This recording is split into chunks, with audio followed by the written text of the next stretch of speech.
Guys, ito yung aking old video card for 1080p gaming. So ito yung Gigabyte 5500 XT dual fan. So ang gagawin ko nito, tatanggalin ko to and then ikakabit ko itong pang 1440p gaming Nitro Plus. Ito, tinanggal ko na yun dito sa likod niya. Pero unang-unang muna guys, tanggalin nyo muna yung power para hindi mag-short circuit kung sakali. Siyempre, ganun talaga yung tamang procedure. Tanggalan mo siya ng power bago ka magtanggal ng parts sa iyong setup or sa iyong rig.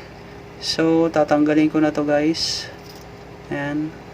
Ito yung power supply ng ng video card. So, medyo mahirap lang siya tanggalin. So, alright, natanggal ko na yung power supply niya. Ang susunod nating tanggalin is yung kanyang screw muna. Ito. Tapos meron pa yung isa. Pag natanggal natin to, meron pa yung isa na screw na ganito rin na tatanggalin natin. Okay, so wait lang guys ha.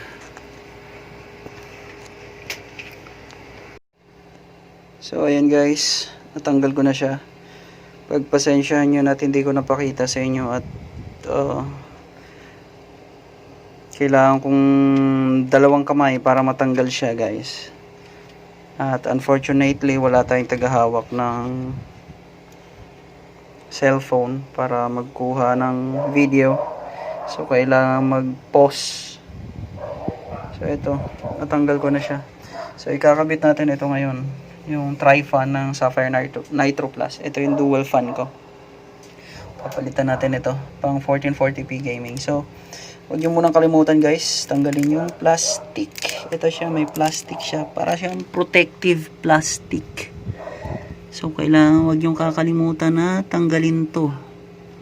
At syempre nagpo-produce ng heat yung ating video card, baka masunog pa to pagka hindi tinanggal. So kailangan talaga tanggalin siya. Ayan. Okay. Ayan. Ang hirap mag-video guys nang wala kang assistant. Medyo mahirap magtanggal ng pero kung dalawang kamay dito, madali lang to. Kaya lang siyempre isang kamay yung cellphone ko kung buong video. Ayan, sadali lang tayo guys. Sadali lang at sadali lang ginawa. Para may nilad lang. Konting sadali lang, sadali lang ginawa. Tubig na may nilad. Ayan, na konting tis lang. Oo, ang dikit niya. So ito siya yung natanggal ko guys. Ayan. Ayan. Ito plastic to, plastic shroud. Etong backplate niya, yun yata yung eto. Backplate niya, ayan parang to, plastic. Bakal siya. Bakal siya guys, bakal. Okay, check ko muna bago ko ikabit kung may mga plastic pa siya. Double check ko lang. So ayun guys, natanggal ko na lahat ng mga plastic, protective plastic para doon sa mga area na medyo makintab. So ang gagawin ko ngayon, ikakabit ko yan dito sa aking rig. Ito siya, ayan. Kakabit ko na siya. Okay. So wait lang muna guys, later papakita ko pag nakakabit na, and then switch on natin yung ating unit. Alright guys, nakabit ko na siya. Medyo may kasikipin yung case natin guys. Nakaano lang kasi tayo mid tower case lang siya. Ayan, ito yung likod niya, nakascrew na siya. Okay, so na-screw ko na siya dito.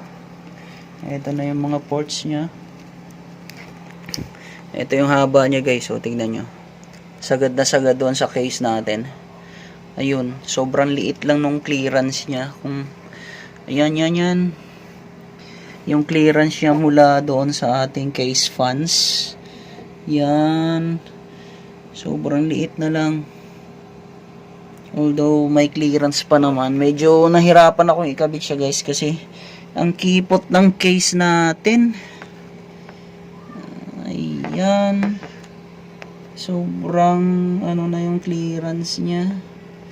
Sobrang liit na lang. Ito yung dulo ng graphics card guys. Tapos ito na yung case fans. Yung intake. Okay, kalilinis ko lang nito nung nakaraan. So hindi pa naman siya ganun kadumi. Ayan. Although may minimal na alikabok. Pero pwede pa.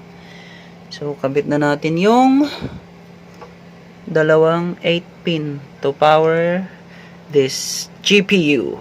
Ay, focus na ba? Ito siya. Dalawang 8-pin. Ito. Tsaka ito. Isa. So kabit muna guys. Kabit na yung isa. So isa naman kabit natin. Kailangan natin na yan. Itama dito. So, wait lang.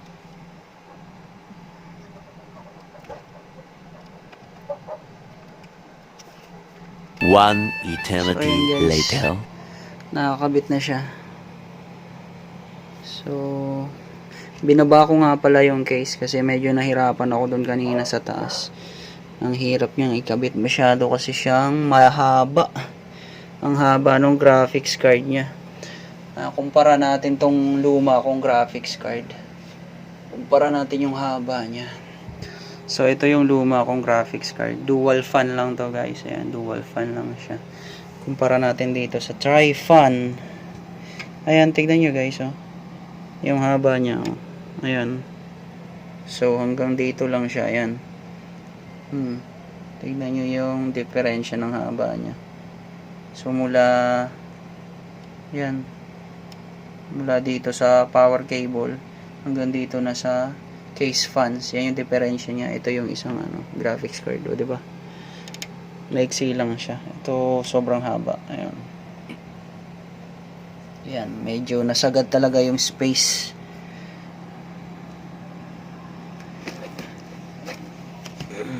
Okay. So, ayun guys, all set na yung pagkakabit natin ng ng bagong graphics card. So, ang gagawin ko ngayon, ibabalik ko na ulit to doon sa taas para masaksak ko na yung mga power dito. Tsaka yung mga cables dito. Yung mouse, keyboard. Tsaka yung DP cable. DP cable nga pala guys yung gamit natin para ma-maximize natin yung ating monitor, which is 144 Hz 1440p. Shoutout time! Alright guys, magsha-shoutout muna tayo ngayon. Papasalamat tayo sa mga sumuporta sa atin sa ating channel. So maraming salamat sa inyo. Babanggitin natin isa-isa ang mga pangalan ninyo at isa shoutout natin yan. So shoutout sa iyo, Joshua Olasiman. So maraming salamat bro sa pagsuporta sa channel ko, sa pag-shared. Sa iyo rin, Jason Olasiman. Shoutout sa iyo tol. And paring Rastacrap, paring Ian, maraming salamat sa pagsuporta bro. Pagaling ka na bro. Pagaling ka kaagad. So thank you so much bro, thank you. And sa'yo, Mary Jean Jason Simang, maraming salamat sa'yo. Maraming salamat sa pagsuporta sa channel natin. And sa'yo rin, na taga Negros, medyo mahirap banggitin yung pangalan mo. Kims Ralph JB Norman Jude, maraming salamat sa'yo. Maraming salamat sa pagsuporta sa channel natin. So, share lang ng share. At sa lahat ng mga nag-subscribe dyan, maraming salamat sa inyo sa pagsuporta ng channel natin. So, share lang ng share para lumago kagad tayo at dumami. And then sa mga gustong magpa-shoutout dyan, comment down below lang kayo para ma-shoutout natin yung mga pangalan nyo sa next video. And then, again, maraming salamat sa mga sumuporta, sa mga nag-share, nag-like, and sa mga nag-subscribe. At sa mga bagong subscriber pa na parating, maraming salamat po sa inyong lahat. Thank you. God bless. Alright guys, nabalik ko na ulit siya dito sa taas. Ayan. Naikabit ko na lahat ng mga necessary na kailangan ikabit. Necessary cables, power, DP cable, Ethernet, tapos mouse and keyboard, tapos yung ating headset, and mic. Okay, so ipa-power on na natin to. I-test natin kung anong itsura niya, guys. I'm very excited to see what is it look like. So power on na natin. Pak! Ayun! Kumislap na siya, guys. Ayun na. Sapphire daw, sapphire. Yan, umiilaw na siya. Ayun. Ganito siya. Ganyan siguro yung default niya na kulay. Ayun, guys. Tignan nyo. Ano? Ganda. Para siyang nagbi-blink. Nitro Plus. Ayun, yung kanyang alisin ko ilaw nito. Wait lang, guys. I-off natin. Ayan siya, guys. Ayan, tingnan nyo. Ayan. Meron siyang RGB. Wow! Malayo pa ang Pasko, pero parang Pasko na tayo dito. Daming pailaw ng ating computer rig. Ang ating gaming rig. Ang daming pailaw. Ayan, guys. Para siyang Pasko. Hindi nga lang siya synchronize, guys. Kasi marami pa tayong kulang sa setup natin. Magpapalit din tayo ng case balang araw pag medyo nakaluwag-luwag tayo. Tapos yung ating mga RGB fans papalitan din natin para ma-synchronize natin sa ating motherboard. Okay, dahan-dahan lang, guys, sa upgrade, paunti-unti lang. Dadaloy din ang ginhawa, guys. Okay. Open na natin ang monitor. Pak. Alright. Ayan na. Power on na ang ating monitor. Okay. Tapos, i-check natin ngayon yung details ng ating video card. I mean, ang ating display. Check muna natin ang display settings natin. Ayan. Naka 2560 by 1440p. Recommended yan, guys. Recommended. Focus natin. Ayan. Tapos, ayan, ayan yung details ng display natin, guys. Okay. Kaya lang, syempre, pag din-display properties mo yan, ang anong nare-read niya? AMD Radeon Graphics Processor. Ayan. 5700 XT yung na-read niya, guys. Kahit hindi ko binago yung niya, wala pa tayong driver na dina-download for 5700 XT. Pero na-detect na siya ng ating computer na 5700 XT. So, check ko, guys, kung may update yung yung driver natin, kung kailangan pa bang i-update. Kasi yung pagkakaalam ko kasi, pag AMD to AMD, hindi mo na kailangang uninstall yung driver. Kahit mag-update ka na lang, automatic na yon na madidetect ng system. Tapos ida-download na lang ng system yung ida-download mo na lang yung pinaka-latest driver ng 5700 XT. Kasi for now, ang naka-install kasi dito is yung driver ng 5500 XT, which is yung ating previous card. So ngayon pinalitan kasi natin. So kailangan natin mag-update ng driver ng ating video card. So yan, open natin yung AMD Radeon software. Tapos check lang tayo for update. Yan. Okay dito, guys, up to date. Yung version ng AMD software. Update kasi talaga ito kasi in-update ko to last 3 days ago. So check pa natin. Check. Okay naman siya, guys. Up to date siya. Okay. So hanggang dito lang muna video. I-check ko muna. I-try ko muna yung mga games na wala akong binabagong driver. Check ko muna maglaro ng isa. Siguro CSGO and then later on i-install ko yung driver ng 5700 XT mismo. Kasi naka-install na yung sa 5500 XT.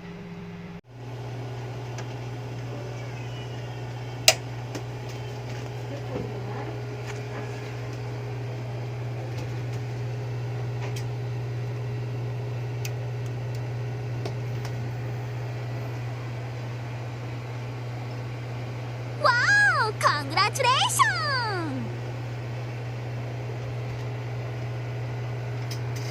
Alright, guys. Ayan, nakakita nyo, guys. Ayan. Gumagana na. Naikabit na natin yung ating 5700 XT na Sapphire. Sapphire Nitro Plus. So, ayan siya. So, ito yung mode ng ilaw niya. Maraming mode ng ilaw yan. So, pwede nating i-customize yan using tricks. Yun yung application na ginagamit ni Sapphire para i-controlin yung RGB or etong GPU na to mismo, yung Sapphire Nitro Plus. So, hindi siya sync sa ating motherboard kasi yung motherboard natin walang 3-pin connector. So, tinry ko siya i-connect using yung connector cable, 4-pin connector cable, kaya lang hindi siya gumana. Kailangan talaga siya nakakonect sa ARGB or yung 3-pin connector galing sa motherboard.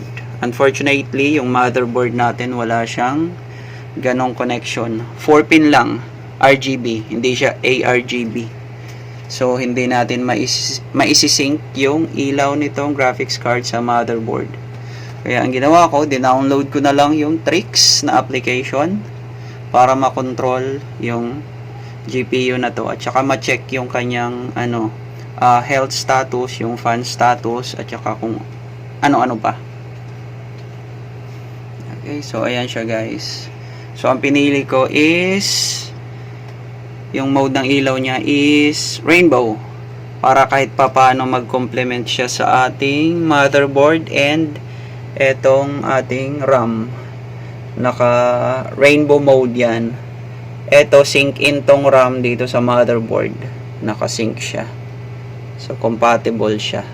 Trident G-Skill Neo. Trident C Neo. So ayan siya. Maganda siya guys. Ayan, tignan nyo. Naka rainbow siya. Ang ganda ng effect niya. Maganda. Ito medyo binabaan ko pa yung nito, brightness ng LED light niya kasi sobrang liwanag pag nakatodo yung brightness niya. So siguro mga nasa 30 to 40% lang to. Pag tinaasan natin, sobrang liwanag kasi. Medyo masakit sa mata pag nakapatay yung ilaw. Tingnan nyo guys. Patayin ko yung ilaw.